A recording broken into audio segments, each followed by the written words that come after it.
अस्सलाम वालेकुम everyone, welcome back to my channel Arsh writing world. आज आपके साथ जो मैं वीडियो प्रेजेंट कर रही हूँ, इसके अंदर मैंने क्लास 10th की फ़िज़िक्स के न्यूमेरिकल सॉल्व किए हैं, चैप्टर नंबर 10 के 10.5 से 10.7 तक। और पिछली वीडियो के अंदर मैंने 10.1 से लेके 10.4 तक डिस्कस कर लिए हैं। आज 10.5 की बारी आती है। 10.5 के अंदर लिखा है जी, how much heat is required to raise the temperature of a 2 kg iron bar. वो कहता है कितनी हमें हीट की ज़रूरत है कि हम अपने 2 kg आयरन बार को का required to raise the temperature, ताकि हम रेज कर सकें उसका टेम्परेचर कहाँ से 20 डिग्री से 100 डिग्री तक। Given that the specific heat capacity of iron, specific heat capacity iron की हमें गिवन है कितनी, 450 जाउल्स पर केजी पर केल्विन। अब इसके अंदर हम लोगों ने क्या निकालना है, हीट निकालनी है हम लोगों ने। सबसे पहले हम आते हैं गिवन डाटा की तरफ। गिवन डाटा हमारे पास क्या क्या दिया हुआ है, उसने मास दिया हुआ है हमें उसका आयरन बार का, जो कि हमारे पास है 2 kg। फुल प्रेजेंटेशन के साथ आपने न्यूमेरिकल्स को करना है, ताकि इसको एब्रीवेट आप एम के साथ करेंगे। फुल प्रेजेंटेशन के साथ करेंगे हम, ताकि पेपर में अच्छे मार्क्स आ जाएं हम लोगों के। इनिशियल टेम्परेचर गिवन है मुझे। इनिशियल टेम्परेचर हमारे पास T1 है और वो है 20 डिग्री। इसके बाद हमारे पास फाइनल टेम्परेचर गिवन है।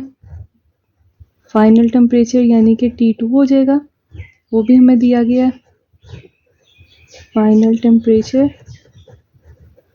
इज इक्वल्स टू T2 और ये हमें दिया हुआ गिवन 100 डिग्री।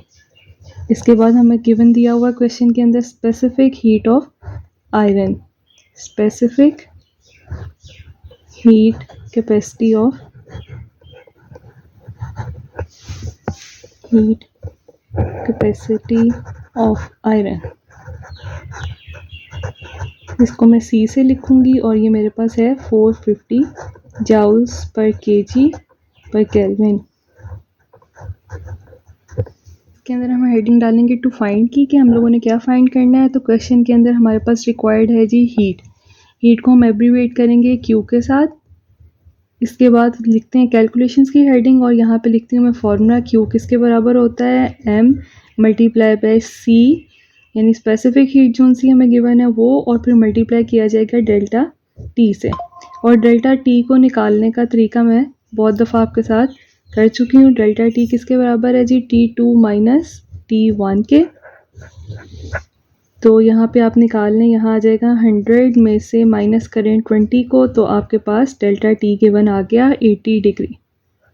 इसके बाद आपने क्या करना है, इसको हम लोग यहाँ पर पुट कर देंगे एक फॉर्मूला के अंदर।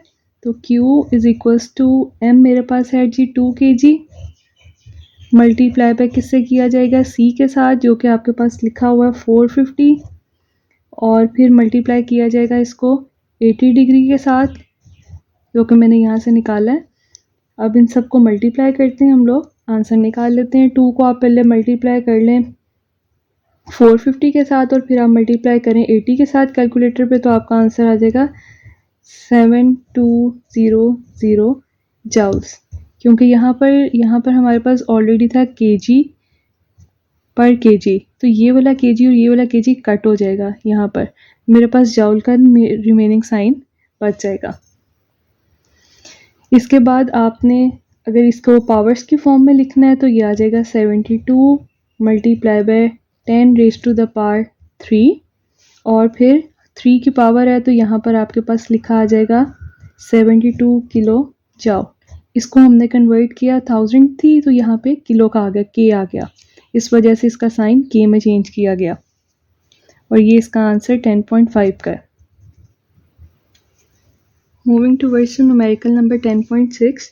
10.6 में है, how much heat is required to melt 500 gram of ice at 0 degree into the water at 0 degree. वो कहते हैं कितनी हीट हमें रिक्वायर्ड है ताकि हम एक आइस को मेल्ट कर सकें, जो कि 500 ग्राम है, और उसका टेम्परेचर कितना है 0 डिग्री का, और वाटर का भी 0 डिग्री है। और हमें इसने क्वेश्चन में latent heat of fusion of ice भी दी हुई है। तो हमारे पास गिवन डाटा क्या क्या है, mass of ice, mass of ice given है जो कि है एम को एब्रीवेट करेंगे और ये 500 ग्राम है। 500 ग्राम को हमने केजी में कन्वर्ट करना है, तो 500 डिवाइडेड बाय 1000 हो जाएगा, इसलिए इसका आंसर आएगा 0.5 केजी।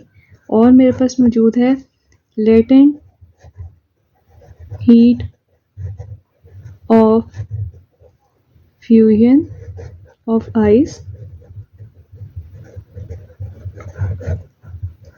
आइस जो कि मेरे पास आएगा एब्रीवेट करके एल एफ। मैं इसको लिखूंगी 3.36 multiply by 10⁵ joules per KG. इसके अंदर टू फाइंड है, तो टू फाइंड हम लोगों ने क्या निकालना है जी, heat is equals to Q is equals to question mark. तो क्यू का फॉर्मूला लिखूंगी यहाँ पर मैं, क्यू के फॉर्मूला होगा M multiply by L F. यहाँ पर वैल्यूज पुट करते हैं हम लोग, तो यहाँ आ गया मास का 0.5 केजी, फिर मल्टीप्लाई करना है लेटेंट हीट का 3.36 multiply by 10⁵ joules per KG. यहाँ पर भी ये केजी इस केजी से कट जाएगा, आपने 0.5 को 3.36 से मल्टीप्लाई करना है, तो कैलकुलेटर पे आंसर आएगा 1.68। इसको मल्टीप्लाई करें 10⁵ जाउल से। अब इसको हम किलो जाउल्स में का आंसर को कन्वर्ट करना है, तो सबसे पहले ये आप सॉल्व करेंगे तो 168 मल्टीप्लाई बाय 10⁻², क्योंकि मैंने पॉइंट ख़त्म किया। जब मैंने इसका पॉइंट ख़त्म किया तो आंसर आ गया मेरे पास नीचे 100, और ये जब ऊपर जाएगा तो 168 मल्टीप्लाई बाय 2 ज़ीरोज़ हैं तो 10⁻², इसलिए 168 मल्टीप्लाई बाय -2, और ये ऑलरेडी चल रहा था। इसके बाद आपने 168 इन दोनों पावर्स को सॉल्व करें, ये पॉजिटिव है ये नेगेटिव है, बेसिस सेम है, तो +3 आंसर आएगा, क्योंकि पावर पॉजिटिव है, plus minus minus.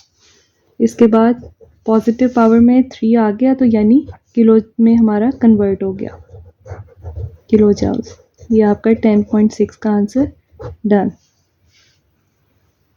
Now moving towards the numerical number 10.7. Calculate the heat required to complete the vaporize 1 kg of water at 100 degree. दोबारा हमें यहाँ पे क्या मांगा गया है, हीट रिक्वायर्ड है हमसे कि कितनी हीट चाहिए ताकि वो पूरा वेपराइज हो सके पानी, और कितना 1 kg का पानी एट 100 डिग्री। यहाँ पे latent heat of vaporisation of water हमें गिवन है, तो मैं आती हूँ गिवन डाटा की तरफ। गिवन डाटा मेरे पास है mass of water, mass of water कितना है जी 1 kg, ऑलरेडी केजी में है तो कन्वर्ट करने की ज़रूरत नहीं है। इसके बाद latent heat of vaporisation, latent heat of vaporisation, और यहाँ पे latent heat of vaporisation of water,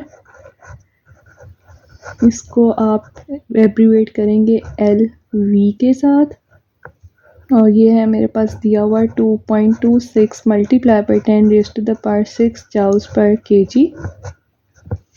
यहाँ पर भी हम फाइंड में क्या लिखेंगे कि हमने क्या निकालना है, हमने निकालनी है जी हीट रिक्वायर्ड है Q यानी कि क्वेश्चन मार्क, और यहाँ पे फॉर्मूला अप्लाई हो जाएगा Q is equals to mass multiply by latent heat of vaporisation of water.